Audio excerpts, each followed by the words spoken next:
Are you seriously going to eat, you fat blibbity blabbity blob? I mean, some of you might be like, Continual. why would I want to start this? Sensitive. She's sensitive. You are listening to the Tami Talks Unscripted Healing Podcast, where we share stories that are, you guessed it, unscripted. That's the thing, this journey doesn't stop. It doesn't really right? end. We have a general sense of the topic each episode, but really the whole point is just to show up and be authentic and let our inner child speak its truth. And I have continued to work through that story of constantly hearing, well, we don't want, got a hot dog on our hands. Yeah, guess what, Mr. Sabatsky, you do. So I'm so excited that you are here, and it is my hope that you hear yourself somewhere in the story so that way you can feel seen and heard as well.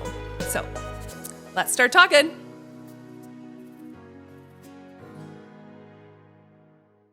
Welcome to the Tami Talks Unscripted Healing Podcast. This is episode 12. For those of you that are keeping track and those of you that survived last week's doozy of an episode, all 76 minutes of it or something like that, I am going to do a much better job of keeping track of the time because I actually do have to go to my daughter's choir concert. So I'm like watching the clock here. But I also don't want to rush this, but it's so funny because I was all excited, like, okay, I'm going to sit down, I'm going to record this episode in between my son's choir concert and my daughter's. And I get everything set up. And the lawn guy just out there blowing leaves, and all I hear is bang. I'm like, really, dude? Like, I can't be mad at him. He's just doing his job, which is at a very inconvenient time for me, but he doesn't know that. So I wished him well and just encouraged him to speed it along. So then I get everything set up. I'm ready to hit record. And for some reason, I don't know, like things just weren't flowing. I was just in my head. I hadn't like truly grounded myself.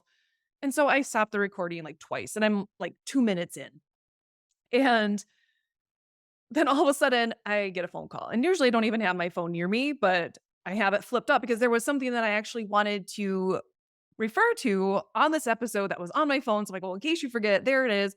Well, so I see that I have a phone call coming in, and it's like one of my favorite humans. So I was like, oh, what does she want? I got it. So I had to stop it. I'm like, this is why. Like I felt like I was just getting distracted because otherwise I would have been like knee deep into the episode when she called, and it would have distracted me. And so I just like, that was all divine. Like all of that happened the way it was supposed to. So now I can be truly here, truly focused and present in order to get this episode to all of you. And the reason that I wanted to do one more solo episode before I start bringing in all of these amazing guests that I have lined up for you guys is because I'm coming up, actually, I'm like full in this 1 year anniversary of something really significant that happened to me last year. And it was a huge like awakening moment for me, like next level healing kind of thing that happened to me. And I'm like, you know what, this is important to share. And so I'll give you that story, and then we'll kind of dive into like how this all relates to childhood wounds and things. So as you have probably picked up, if you've been listening for a while now, I like to work out. It's a huge outlet for me. And one day I was doing hamstring curls. I heard something pop, like legit pop, but it didn't hurt and nothing seemed to bother me after that. So of course I kept going. And the weekend happened. Everything's all good. That Monday, I'm at this mini golf course with my son, and we're screwing around. They have this like little teeter-totter thing. And so we get on there, and because he brings out my inner child and we have fun together, I was being a dork on the teeter-totter and like exaggerating, all of it. And all of a sudden I felt this pain in my knee, and I was like, oh, beep. I didn't say it out loud then, but I was thinking it like, oh no, no. And this was the knee that I had hurt 2 years prior to that. So, but it wasn't like the same kind of pain, but it just brought back like all the memories of just the pain and the setbacks and all the things that I wasn't able to do. Because I hate being limited. I am a Sagittarius. I need to be free. Don't put me in a cage. Don't tell me I can't do things. Like, so to be in the gym and not feel like I can do things was really hard for me. Like, I don't want to feel like I'm trapped. And so I had like all these things like flooding back, and now I'm mad about it. And so Tuesday was leg day, and it was like quad focused. And because if you think back to last week's episode about control, I was very much still in an energy because I should have One, I could have just taken a rest day. Two, I could have done an upper body day. I could have done something completely different that didn't involve my leg at all. But instead, I was like, you know what?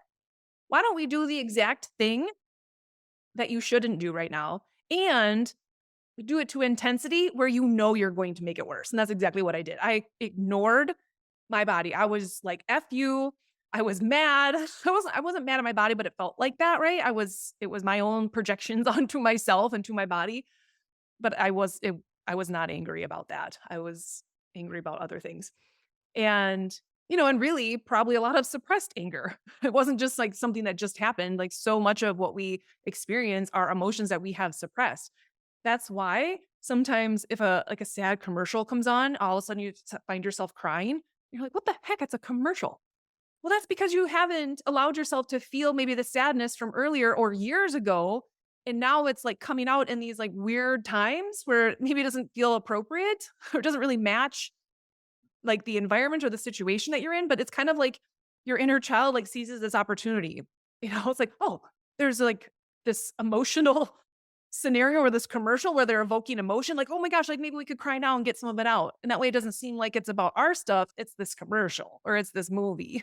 So it's interesting of how sometimes emotions can show up when it really doesn't match the environment. So be mindful of that. But anyway, so I'm super angry and I'm taking it out on myself and beating my body up. And I knew it. If you follow me on social media, I always post like a little daily workout video. And I legit wrote on there, I am not proud of this workout. I deliberately ignored my body. I let my anger run the show. And that cost me. That cost me a good 6+ months of rehabbing this injury. No joke. Like I could not bend my knee. I couldn't do anything that even resembled a squat. It was not fun. I couldn't run. It was not good. And so that was another hard lesson of you have to find other outlets for your emotions because I was putting all of my like emotional coping strategies into exercise and kind of forgetting that I probably need to process that in other ways. And I couldn't use just that all of the time. And at that point, I had been doing that. I had been, I'm paddleboarding now. I'm walking outside more. Like I was doing a pretty good job of that. But again, this was like next level. And and again, this is where please don't beat yourself up when you feel like you're being brought back, when it feels like a setback. And sometimes it's not that. It's just that you're going deeper into the wound. And that's exactly what had happened for me. So anyway, I really screw things up. And that Tuesday after that workout, I knew it. I knew it. And then the reality of it sets in. And I'm in pain and I'm hobbling around. Well, it was Memorial Day. I wanted to do the Murph, for those of you that know what that challenge is. And I couldn't. I couldn't do the run, obviously. I couldn't do the jump squats or any of that kind of stuff. I did the push ups. I did the 100 push ups. So that was fun. But I noticed that day I'm at the gym, like, whoa, what's going on here? I looked down at my leg and it was starting to swell. I'm like, well, that's interesting. And then, oh my gosh, it really started to swell to the point where it was twice the size of my other leg. No joke. Like from just above my knee down, it was double the size. Like I couldn't bend it. It was crazy. So luckily, a friend got me in to see the doctor right away. They thought I had a blood clot, so sent me straight to the hospital to get a scan, to do all that stuff, ultrasound to see if I had a blood clot. Didn't have a blood clot, thank goodness. And then they thought, well, maybe it's a Baker cyst, but even the doctor was like, this doesn't make sense. A Baker cyst does not have that much fluid. It doesn't add up. You don't have a blood clot. Even if this was a Baker cyst, this still doesn't add up. And I'm sitting there thinking like, okay. And I know enough now to know how emotions and trauma and things are stored in the body. So I'm already kind of starting to think like, okay, what is this trying to teach me? And here I'm thinking this is all because of, okay, you can't just pour all of your emotions and energy into your workouts. You've got to find other outlets. And this is just another reminder. But again, it felt deeper than that. It felt like more than that. Cause like I know that lesson. I've learned that lesson before. This felt deeper. And then a woman that I'm friends with on Facebook had sent me a message because I had posted about it. I share my story pretty openly on Instagram and Facebook. So I had written this whole post about it. And she sends me this article about fluid retention and the spiritual significance of it. I was like, oh man. It resonated so much, like I couldn't deny it. So when you think of fluid retention, right, you're holding on to fluid. And I was holding on because of this deep, deep, deep. Oof. Sorry, I'm gonna get emotional. I'm not sorry. I'm not sorry I'm getting emotional. I'm getting emotional because there's stuff there. This deep fear of abandonment, this deep fear of rejection. And it was so clear because there was like, things going on in my life where I had recognized I was holding on to things and I was abandoning myself. I was abandoning my intuition. I was abandoning my inner child. So, this is where you've got to do this deeper work because every day I was still doing the daily things, right? I'm still working out. I'm still drinking my shakes. I'm still drinking my water. I was doing all that stuff. So, I wasn't abandoning myself that way. I was abandoning myself emotionally. I was abandoning my intuition because things that I was doing at that time were going against what I knew that I should or shouldn't be doing. I knew that I wasn't staying true to myself. I could feel it. And that's what today's episode is all about because when I started to think about why were you doing this? It was out of this need to feel seen. Need to feel seen because if I wasn't seen, then it was like triggering this abandonment. Like, well, what if they don't see me? What if they don't understand me? What if they do da da da da da? When really it was all coming down to that. So I was trying to like hold on to this thing that was not good for me in that moment. I was holding on to behaviors and thoughts and things that were not serving me, that were not supporting me. But I was so afraid to let go. I was so afraid to let go. And it was like my inner child and my intuition had been screaming at me for months, screaming at me. And I wasn't listening.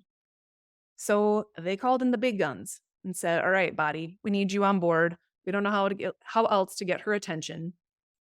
So we're gonna need to really go big or go home on this one." And they did. Those three got together and they said, "We're gonna swell up her leg to twice the size, make it impossible for her to do anything." I all of my outlets, all of my coping strategies were taken away. Right? I couldn't go paddleboarding. I couldn't go hiking. I couldn't work out the way that I wanted to. Those are like my 3 things. But guess what? The kitchen was right there. So it took everything in me to not try to check out and dissociate and go back to old coping strategies where I had to numb this. Like I had to face this. I had to feel this. And when she sent me that article, it all just clicked. It was so clear of what I needed to do. And that in the behaviors that I was starting to take on, again, out of this deep need to feel seen, I was abandoning myself. I was abandoning myself emotionally. I was abandoning myself intuitively. And I needed to be able to let go of this fear of rejection, this fear of abandonment. And so after I got that article, I went down to my favorite lake. I knew I couldn't get on my paddleboard, but I just needed to be there. I just needed to be by the water. Whew. And I said, I'm like, okay, I'm letting this go. I have to let this go. Like, I will no longer abandon myself. And in that moment, I had such a beautiful moment with just Mother Nature and was like, you know what? Mother Nature has never abandoned me, never abandoned me. So I was like, I felt so loved and nurtured in that moment. And that was like, it was so nurturing for my soul to realize, like, you may have had times in your life where, yes, maybe you felt abandoned, maybe you felt rejected. But this has always been here. This has always been a constant in your life. The ability to just go outside and feel loved by nature, to feel immersed in nature, to feel supported in nature. So like, oh, and right there, it felt like I had experienced some level of healing in that regard, and that I have actually never truly been abandoned. But all of these things, these people, these situations were showing up in my life to be my mirror that I still had work to do in this area. because I thought I had healed it so much, right? Like I was showing up on the surface and I was doing all of those things and I wasn't abandoning myself that way. But this was showing me that on other levels, I still was abandoning myself. And we do that again when we people please, when we don't have boundaries for ourselves, when we say things or do things that really go against what we know to be true for us because we want to keep the peace and we don't want to rock the boat. Those are all ways that we abandon ourselves. And so that took that wound to a whole nother level for me. I was like, oh my gosh. Oh my gosh. So I sat down at the lake, had a good cry with Mother Nature, and no joke. So that was a Friday night. I specifically remember. And by that weekend, my swelling started to go down. And even when I went back to the doctor, she's like, none of this makes sense.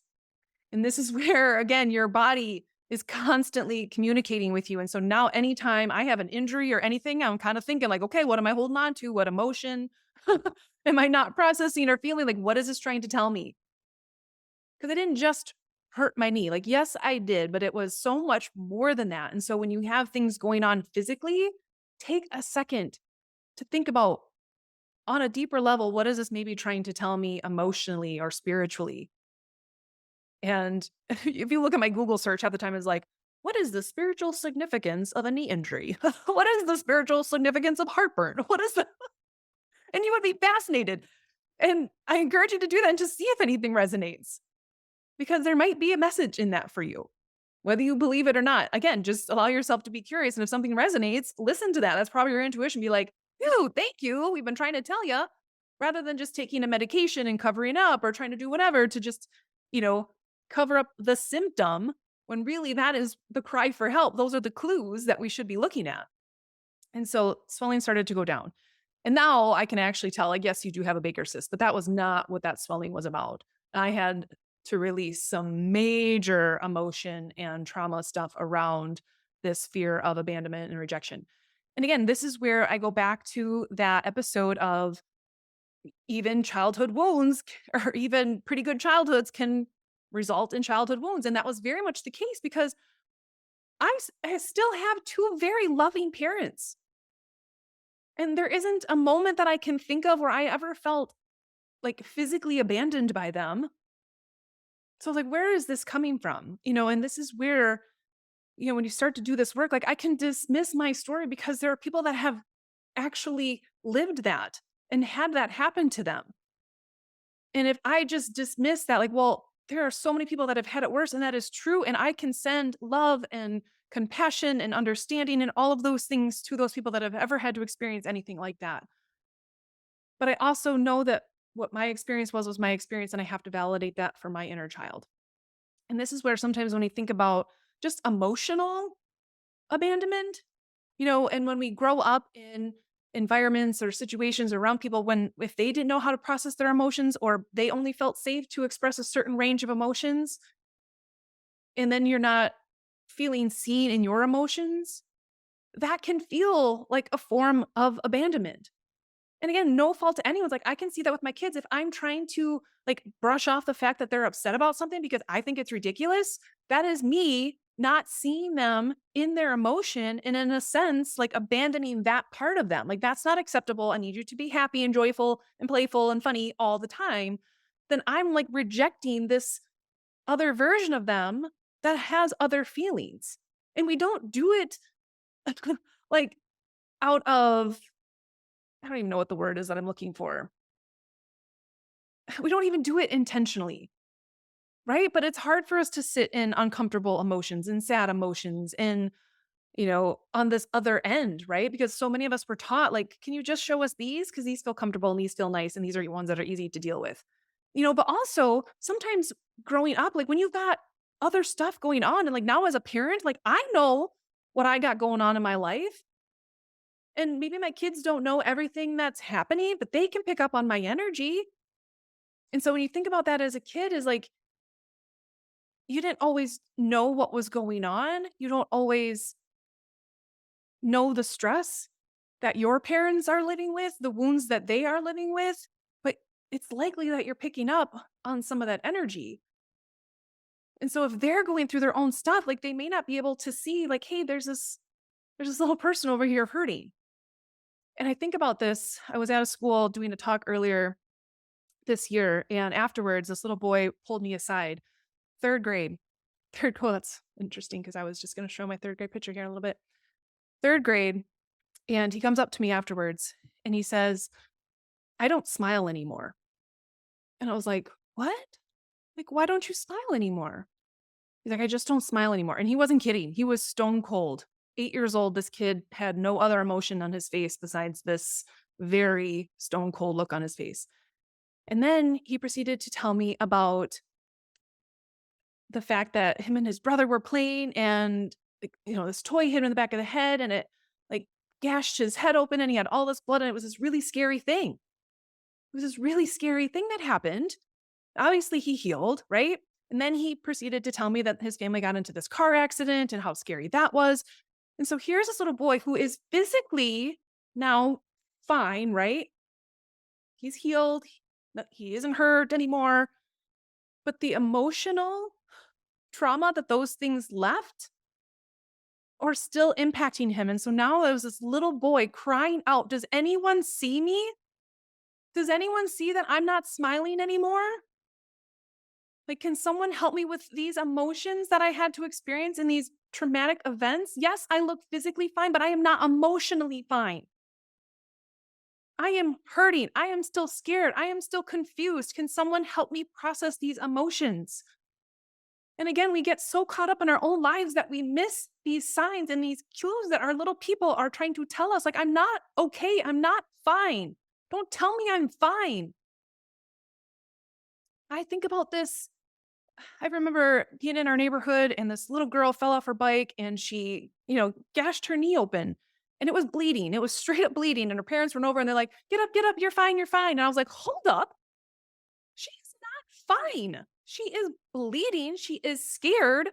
She's not fine. Yes. Will she be fine? Will she be okay? 100%. But right now, this little girl is scared and she is hurt and she needs to be comforted. But like, why are we so quick to rush in and say, you're fine. Get up. Suck it up, buttercup.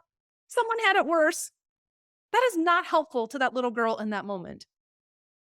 And this is where, when we aren't allowing our little people or ourselves to feel seen in what our experience is, we abandon ourselves or we abandon our own kids in those situations. And that was what was happening to me as an adult a year ago. And I can think about, again, a million different situations and stories of kids where this is happening. And we just need to be able to see them in the situation, in the environment, in the feelings that they're in that moment. Like, make sure they know that I see you. And you can even say that, like, I see you. I see that you're hurting. I see that you feel sad. I hear what you're saying. That sounds like that was really hard today. Like, those things can just help everyone in your life feel seen because that's all we truly want. And someone had made a comment about, like how I've been able to make friends, like at this gym and stuff that I go to. And like, that's all I do is help people feel seen. That's it. There is no superpower. There is no like magic fairy dust that I carry around. It's just like, I just truly want to see people because we all wear these masks, but I want to know who's behind the mask because I know why the mask is there. It's the reason it's there for all of us is we just want to fit in. We want to be liked. Our ego is trying to protect us. And so we put on these masks. I want to know who's under the mask. I want to see that person. I want to know who that person is. And there's something about that. And I think that's why people are like attracted to that energy because everybody wants to feel seen for who they truly are. But our ego is so scared because what if they don't like that version of me? What if they don't like who I truly am? That's way too scary. So I cannot let myself be seen. I will continue to wear these masks. But that keeps us away from our authentic self. And the more that we do that, the more we abandon ourselves. And so much of, again, our lives and trying to like figure ourselves out or find ourselves is truly just remembering who you always were and learning how to safely take off these masks and these costumes that we wear to allow ourselves to be truly seen for exactly who we are. And I have just gotten it in my head so much that if I am exactly who I am and that triggers someone or someone ends up not liking me, like that's okay. I don't take offense to that anymore. And especially if it's something that by me shining my light, me being who I am, like I know, again, those are your own projections and I am your mirror in that moment. There must be something that I'm doing that deep inside, like, gosh, I wish I could do that too. I wish I could allow myself to be seen like she does. And trust me, I've had to work through a lot of fear and a lot of my own ego to be able to do that and to be able to be here in front of this camera, in front of this mic. Sure. Are there judgments and things and thoughts that I have all the time about like what people are thinking about this podcast and oh, Tammy and your poor little childhood wounds? You don't even, whatever. Yeah, I can go there. But how am I serving anyone in that space? And so if anyone is thinking that, I know that's something within them. Will they know that? No. And that's the hard part. Is we're constantly mirrors for one another. What's hard is that you know that. Like, I know I'm a mirror for people. If I trigger them or I upset them, I am a mirror showing them something was within themselves that they're not maybe ready to see. And that's the hard part. Some people are ready to see it and they're like, oh, that was for me. I need to look at that. Some people are not. Some people are not ready for that. And I unfortunately am a giant mirror for people. And I have to see that as like a blessing and a curse in a sense. But I also know like if I'm losing people or things in my life because I am me, then those aren't my people.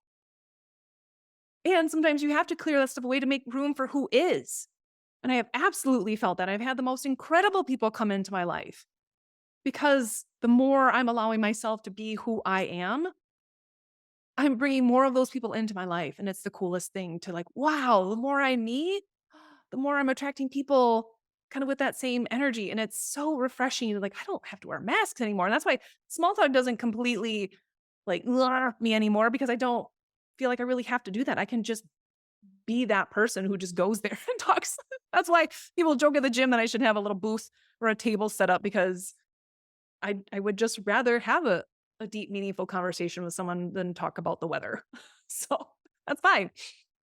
But anyway, coming back to this whole knee thing, so it was really interesting in that, eventually I started to heal and I was really intentional about I'm no longer abandoning myself emotionally. I need to feel exactly what I need to feel and I need to listen to my intuition and perhaps I need to set some boundaries, energetic boundaries with myself and even with other people. And then all of a sudden it randomly flared back up in the fall. And again, I immediately looked at like, okay, why is this happening? And what was really interesting is I had done some work where I was recognizing how much of this stuff, this quote unquote stuff, was generational stuff that wasn't even mine.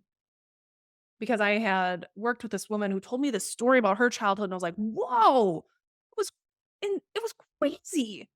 The things that this woman had experienced and lived through as a kid, it's like this is even if this were a movie, I would think this was the most like, what? Who came up with that script? Like that was what I was hearing from her. And I'm like, oh my goodness. And I'm thinking, like, my story does not come even close to that. So why am I carrying around so much guilt and shame? It does not match my story at all. And all of a sudden I had that epiphany of like, this isn't mine. This isn't mine. I'm carrying this stuff around for God knows how many centuries ago, how many generations ago, but this is not mine to carry. And so I'm now going into this retreat. I was in this coaching program. We're going up to Door County, and my leg is full blown swollen again. And so I had had this epiphany right before we left. And then the swelling started to happen. And this time I know, like I'm releasing this. This is not mine to carry, but it was like all kind of accumulating up again, right? And this was the craziest thing. And you can believe this if you want to, but this happened. This straight up happened. And the women there can attest to this. In that it was a Wednesday, we got there. I couldn't bend my knee. And I like to be the strong friend. Like that's literally why I work out. But I couldn't, like, they had to carry my luggage for me. They were going to try to move a picnic table and I wanted to help and I couldn't. It was killing me. It was killing me, like, to not be of service. Right. And so it was very interesting. And so I'm sitting at this retreat, like, in pain, basically. I can't bend my knee. And that was Wednesday, Thursday, the same way. And I was like, again, I'm still trying to do what I can. I'm out on this dock trying to like use my resistance bands to work out while not doing anything with my legs as I can't. I can't barely go for a walk. And then on Friday afternoon, I hear some yelling outside, not yelling, but like, "Whoop, kind of hooting and hollering. And I just took a nap because like I was out. I was hardcore, needed to like reset my own energy, right? So I hear this noise and I peek out and the women are in Lake Michigan. And I was like, oh man, total FOMO, right? Like I didn't want to go in there, but I absolutely wanted to go in there. So like, oh, like having this internal battle of like, I don't, I do, I don't, I do. Like, no, you're going to regret it if you don't. You straight up know you're going to regret it if you don't. So I go down there, I get into the water, and it is cold. It is September. I didn't care. I was like, I'm getting in this. Well, so they had all like gotten underwater and all that kind of stuff. And so I'm like waist deep, and that was like as far as I had gone in. And I wanted to go underwater as well, but I couldn't. I couldn't bend my knee to just sink down. I either needed to fall forward or I needed to fall back. And so the women are like, "Here, we'll fall back and we'll catch you." So if you were to watch the video, I still have this video. It was like I got baptized. It straight up looked like I got baptized in Lake Michigan because that's how they caught me and like gently sent me into the water. I like tried to jump back and then they caught me.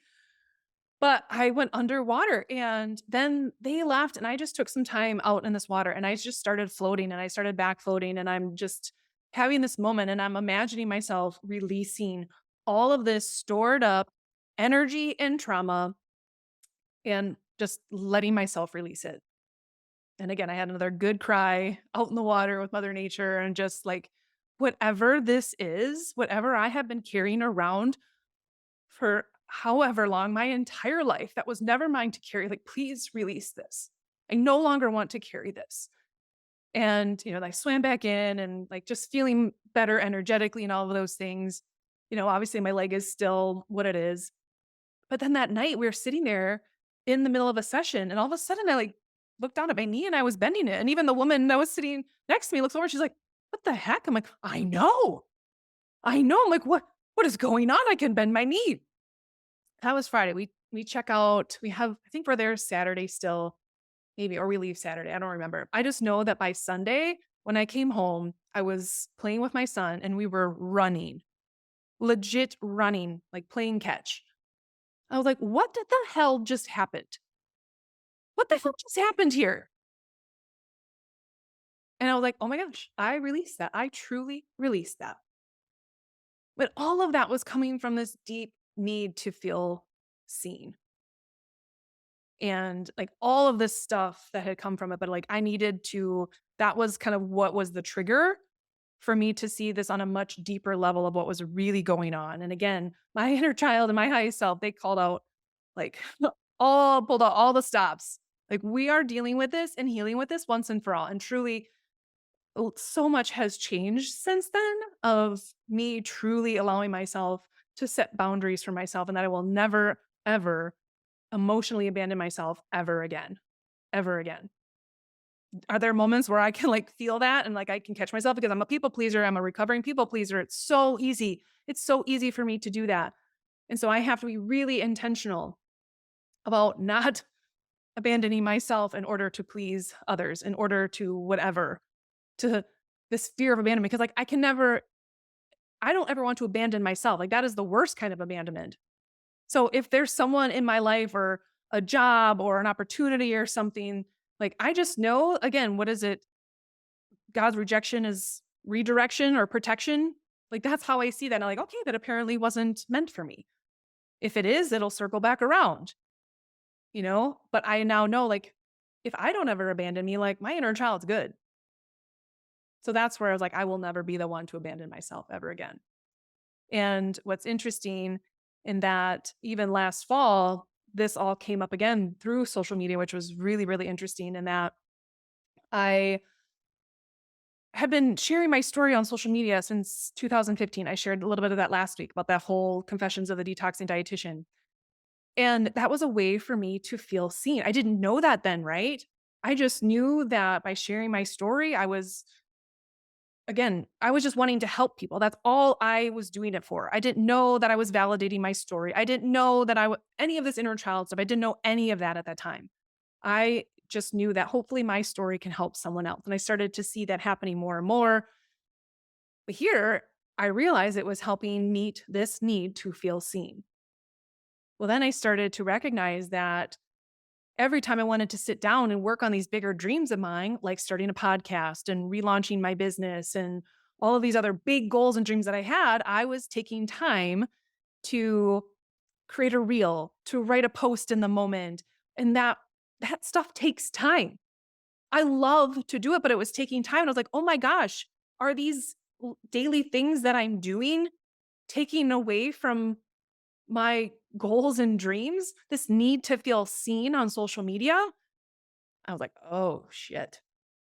That one hit me hard. That one hit me hard because all of a sudden it felt like, well, if I'm not seen, if I'm not providing value, what good am I? Are people going to forget about me? It was this like, oh man, like, woo. 'Cause I didn't realize again that that's what that was serving for me. So in a way, it helped me heal so much. But now it was another level of it. Like, okay, Tammy, if we take this away, are you still going to feel worthy of being seen just because you're you, whether you're providing value to people or not? Do you still feel worthy? And I really had to sit with that. And I was like, yeah, I do. So I pulled off social media for a little while and everyone's like, okay, how long? But I realized like, no, wait a second. I love that. I love this portion of what I do. Maybe I need to get creative on how to like actually build this into what I do. But I needed to sit with that for a while, and I realized, like, no, I do. I do still feel worthy whether or not I'm feeling seen by the social media world. I am still providing value just by being me. I don't need to prove my worth in that way anymore. And so what was end up being so cool, and maybe I'll do a little part 2 of this because I do have to get going to my daughter's concert here. I am watching the time. So that all happened. I kind of pull off social media. And then my third grade teacher sends me a message and wants me to speak at our middle school, my old middle school. And it was like just this beautiful full circle moment, right? Because you remember back in episode 1, I talked about that being the start of my body dysmorphia, was in third grade, not feeling good enough. So it was this beautiful full circle moment. And I'm sitting on the couch and I'm thinking, like, you should go see if you can find your third grade picture. Like, and of course, I'm having this inner dialogue, like, you're not going to find this picture. I knew I only had a teeny tiny stack of pictures with me, and all the other ones are like in storage and stuff. So, like, there's no way. Like, there's no way that picture is going to be there. But my intuition is like, no, just get up and go look. I'm like, ah, I don't want to. So I like whip the blanket off and I go over to this drawer. I pull out the stack of pictures. I'm flipping through them. And then sure enough, there she is. And I know for you that are listening, you can't see it, but I'm holding up a picture of my third grade self with my little haircut and my little teddy bear sweatshirt. And yeah. And I was like, oh my gosh, there she is. And I just had this like beautiful moment with her, just locked eyes with her. And then all of a sudden I turn it around. I turn it around. And this was written to my sister, Tanya. Apparently never gave it to her. Sorry. And on it, it says, make sure you let everybody see me. Make sure you let everybody see me. And I was like, oh my gosh, this entire time, my entire life, all she's ever wanted to do was to be seen for exactly who she is, this expressive, this loud, this animated version. That's all she's ever wanted was to feel seen. And all of these years, I've tried to dim her light to fit in.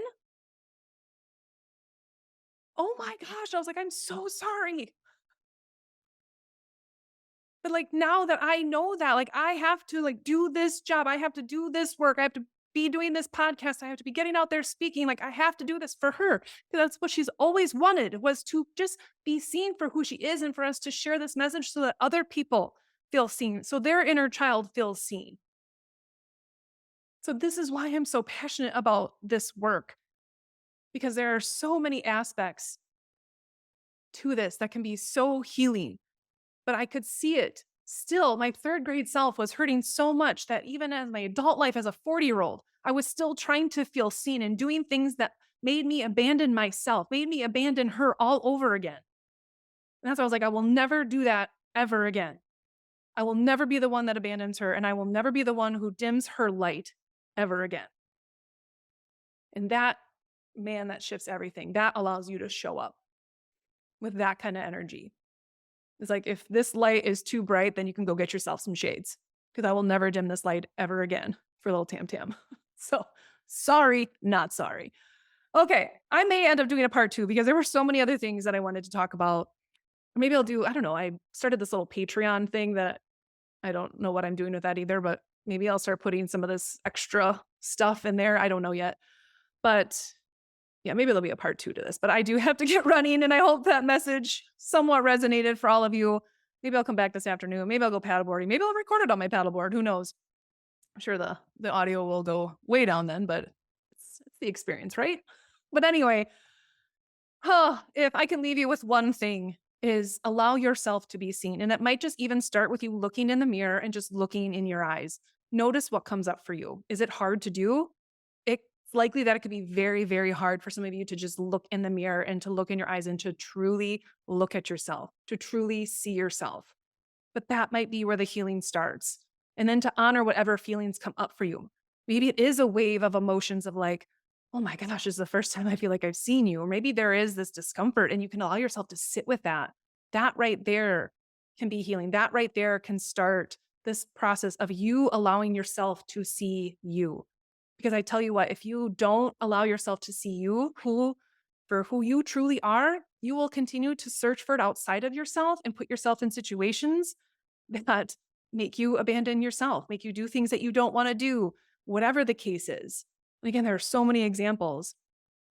We have to be able to see ourselves for who we truly are and love and appreciate that version of us as flawed and imperfect and all this stuff that we are. Like, I get to love this version of me no matter how much I weigh, no matter what my job status is, no matter how much money I make, no matter what car I drive. I love this version of me. That's where the healing starts. And that isn't an easy process. But that's why I love doing the work that I'm doing, is to help people get there too. And that's why I share my journeys through this so you can see like, oh, wow, this is messy, but man, this is worth it. So thank you so much for tuning in with me today. I got to run because I got to go make sure my daughter feels seen at her choir concert. And so we'll see what happens, if this is a part 2 or what happens from here. But anyway, signing off, please, please, please make sure your inner child feels seen by you today. Bye, everybody. Hey everyone, I'm back real quick. I actually watched the episode that I recorded that you just finished listening to. I watched it back after I got back from the choir concert, and I was like, nope, I'm going to leave it just as it is. I'm not going to do a part 2. I certainly have so much more I could talk about, but it would be like an entirely full episode. So I don't want to do that to you again. And it felt like, you know what? It is what it was supposed to be. But what's so interesting is, one, if I would have went a second longer trying to like end this perfectly and not rush out of here like I did, I likely would have been late for my daughter's concert. And this is one of those things where if like I would have tried to people please my listeners and then put myself in a situation where now I'm going to be late for my daughter's concert, that's what happens when we people please. Is like, now I put myself in a really tough position and I would have disappointed my daughter. This is why people pleasing always goes wrong. And so I'm not going to apologize for my abrupt ending because I absolutely like needed to run when I did. And I actually did have to run because for some reason there is power lines and stuff down. We had a huge storm earlier this week. And so there was power lines and stuff down by the school still. So for some reason I parked in the back, knowing but not thinking, there's no way I can get into the school unless I go to the front. And so I literally dead sprinted in a dress around the school. I'm like, I am not going to be late for this concert. So I was like sweating and panting as I'm getting into the gym. And I saw one of our teachers in the hallway. He's like, don't worry, it's okay. They're just doing the intros. I'm like, so we made it. And it was a beautiful concert. But again, that was even just a reminder for me then, like, don't put yourself in situations like this, because I would have been devastated if I would have missed a second of her concert just to make sure I wrapped up this podcast episode in a pretty little bow. So there's that.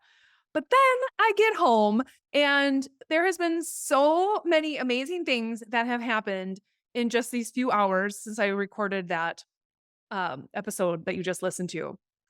One, a girl sent me a message about like watching my Facebook stories. She's like, I just truly enjoy watching you on there and how you just smile and have fun. And I was like, oh my gosh, she just confirmed that it's safe for me to be me and to be seen. Thank you. Not that I needed that outside validation, but it was a nice little cherry on top. But I just thought, like, she didn't even know what this podcast episode was about. And she literally just confirmed what I talked about. And then, you guys, get this. So I am trying to recharge my batteries so I can go out on my paddleboard tonight and soak up the full moon energy. But I'm dead tired. And so I'm on Facebook and all of a sudden I saw I had this memo pop up from 5 years ago. And I'm going to read this to you. So it was May 23rd, 2019. It says, "Who were you before you started to worry about other people's opinions?" Me, I was an Elvis impersonator. Just kidding. That was my Halloween costume, and that amazing fringe down the side that you are admiring right now, that was a hidden gem that was once attached to the bottom of our couch. I know a diamond in a rough when I see it. This picture randomly found its way onto the dresser in our bedroom. And every time I walk by it, it makes me smile because it takes me back to a time when I didn't worry about what anyone else thought. I remember the DJ playing an Elvis song that night at the school dance, and I didn't hesitate for a second to get out there and channel my inner Elvis on stage. Okay, there was no stage, and the dance was held in the cafeteria, but still, I like to think I made the real Elvis proud that night. I look at this picture now, and a part of me wonders when that carefree, just be yourself feeling left me, or at least was told to tone it down. It makes me sad to think how many of us aren't really showing up as our true selves every day simply because we don't want to be made fun of or judged. Little by little, I'm finding my way back to this version, this younger, more carefree version of me, and way cooler version of me. It kind of feels like my inner Elvis is saying, "Thank you. Thank you very much," after all these years. And then I know some of you might be watching on YouTube. For those of you that are listening, I'm sorry, but I'm going to show you this picture of me in my Elvis costume in 6th grade. And I'm pointing. I'm pointing at the camera. Like, I was pointing at myself. Like, girl, you're still in there. Come back and find me. This inner Elvis, this confident little rock star, she's still in there. You just need to go find her. She told me that 5 years ago, and I just told you the picture of or the story of my 3rd grade picture. Like, you cannot make this stuff up. And I want you to know this doesn't just happen for me, to me. If you were to notice and to start connecting these dots, these kind of amazing things are out there for you too. Maybe you didn't write a Facebook post 5 years ago to confirm that, but I guarantee you these little nuggets, that was rude. Maybe you're just confirming it, like an extra stamp of approval. Just rev that engine. Thank you. If you can hear that. If we can't edit that out, there was a very loud car trying to prove that it was really cool. But anyway, that kind of stuff is out there for you too. All of these clues to find your way back to who you are, they are out there for you too. And that's why I wanted to share that story. And so it was just so confirming of the episode that you just listened to. And that 5 years ago, I was on this journey and I didn't even know it. I didn't even know I had an inner child 5 years ago. I had no idea what any of this work was then, but I was being guided this entire time. This entire time. Okay, so I just wanted to share that with you guys. I'm officially signing off this week. Thank you so much for tuning in with me. And I can't wait. Send me messages of how you are allowing yourself to be seen. I want to hear.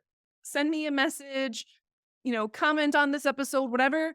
I want to hear. I want to know, how are you allowing yourselves to be seen? Whether that is out in the real world or whether it's just in the comforts of your own home, if it's just in your heart, like, how are you allowing yourselves to be seen? How are you allowing your inner child to feel seen? Maybe you need to get a picture out too. I have pictures of my inner child everywhere in my house, in my car. I can see one right now. I actually can see two of them. I have one on the fridge. I have one where I make my shake every morning. So I say good morning to her. Get a picture out and allow yourself to at least start to see him or her. Start there. And then maybe do the mirror exercise I talked about earlier, because that one's tough for some people, but maybe to be able to look at a picture of yourself when you were a little kiddo and just sitting with those feelings. That can be a beautiful, beautiful start to your healing journey. Okay, I am signing off. Now you guys got your homework. I cannot wait for you guys to hear this episode. Well, I guess you already have. I cannot wait for the guest I have coming up. You guys, wow. I actually had to tell someone I was talking to, we were talking about the episode and what I want to talk about. I'm like, save it for the pod, save it for the pod. It's like, we can't express these emotions and these things now. We have to save it for the episode.